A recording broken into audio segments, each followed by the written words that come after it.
I will be short on protocol because I may be mentioning Ambassador Muthara in my remarks. I thought I should place this on record. And the reason is I didn't have the time because of, if you remember when we laid President Kibaki to rest, it was quite an occasion.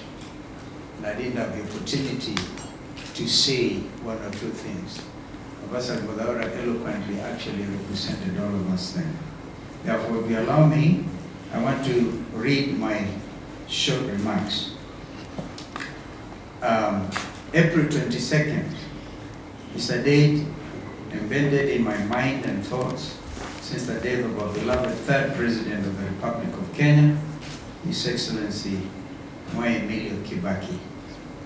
When I learned that a group of eminent Kenyans launched the Mwai Kibaki Annual Memorial Lecture to keep the memory and ideas of this African icon alive 2 years ago, it warmed my heart and spirit. This is a befitting endeavor worthy of the icon we honor today and the yardstick we judge any Kenyan leader against.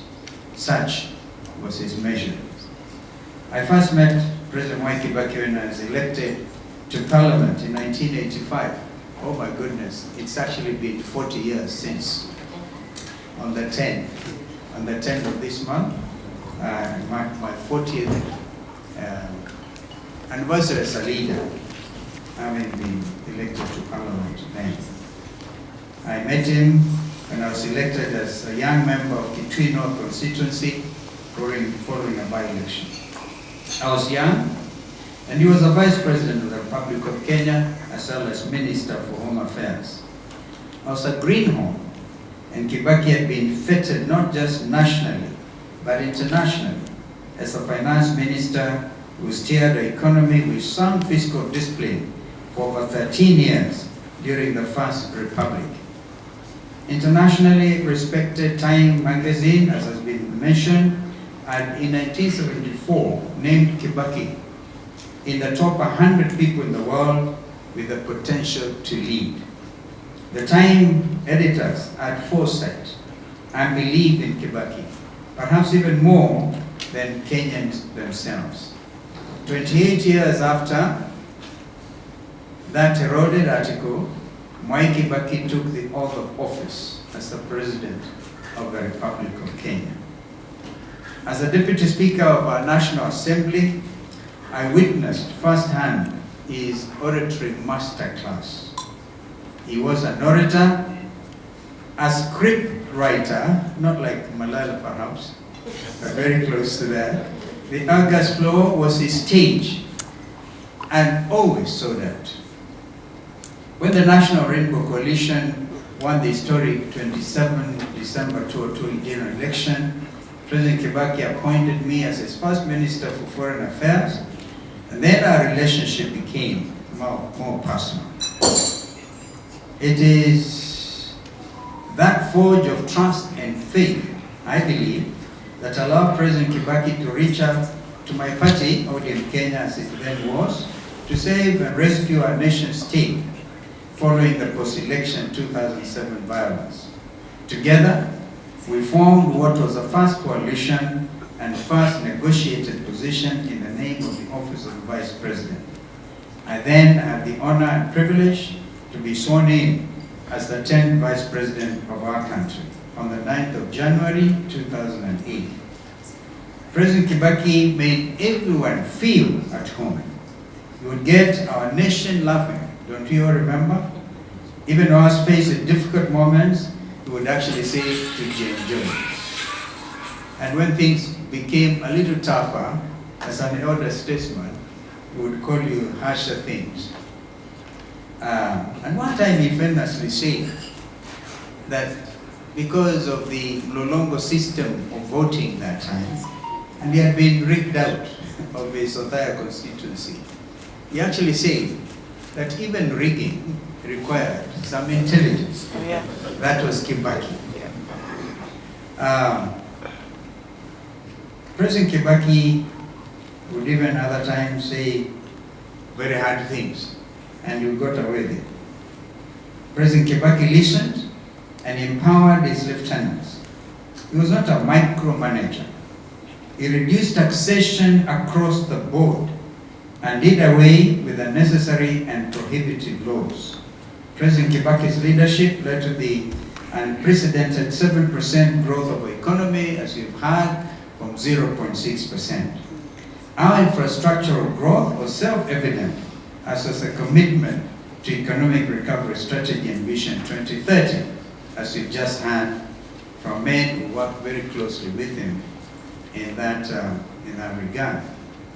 President Kibaki was an iconic father figure, a selfless, beloved and brilliant leader, and his legacy will live on through countless generations. It was my greatest honor and singular privilege to serve as his third president. That was after the late Kijana Malon, Mzee Mudi Awori, and then myself. Remarkably, and perhaps what distinguishes President Mwai Kibaki from other leaders was his disdain for self-acclamation. I remember that we tried to have the Thika superhighway named after him. Ambassador Muthaura and I had conspired to go and convince him. And he looked at me and said, Vice President, uko hii barabara inaenda hakuna jina.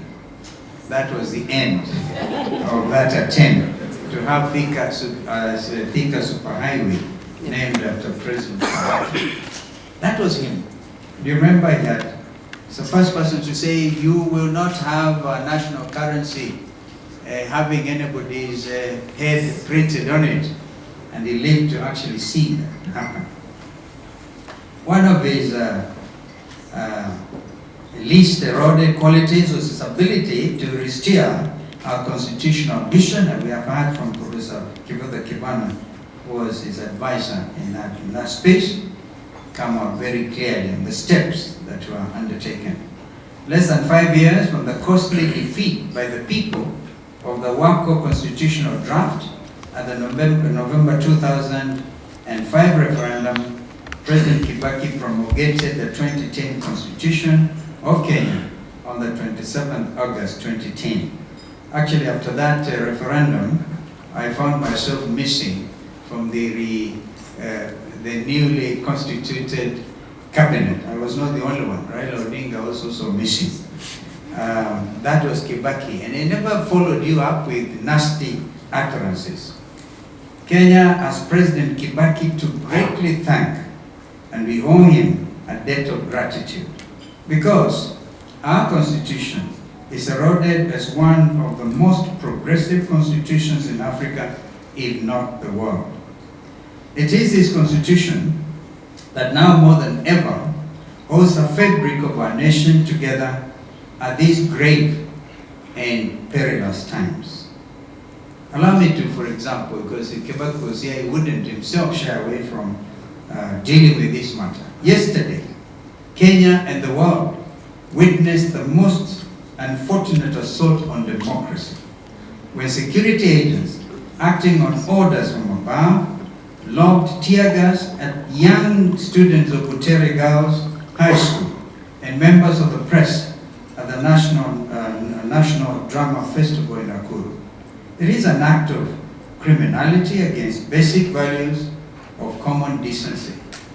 It is a direct assault to our democracy and the rights of Kenyans as enshrined in our Constitution. And Article 33 of our Constitution, which was given to us as a heritage by President Kibaki, every person has the right to freedom of expression, a right that includes the guarantee for the Butere Girls to perform their play without fear or intimidation. The artistic expression is protected under the law. Article 34 further guarantees the freedom and independence of the media. Let us be clear, this RUTO regime has crossed the Rubicon. To the courageous students of Butere Girls, your resolve, even as you sang our national anthem in the face of riot gear and arms, has become a renewed symbol of hope, just like our Gen Zs. You are the true guardians of Kenya's future, bold and yielding and principled. Let it be known today, as we honor President Kibaki, who promulgated our sacred document 15 years ago on August 27, 2010, that we will continue to defend the Constitution.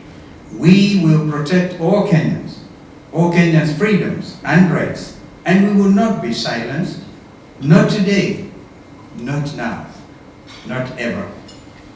We say this in honor of His Excellency, President Kibaki. I thank you.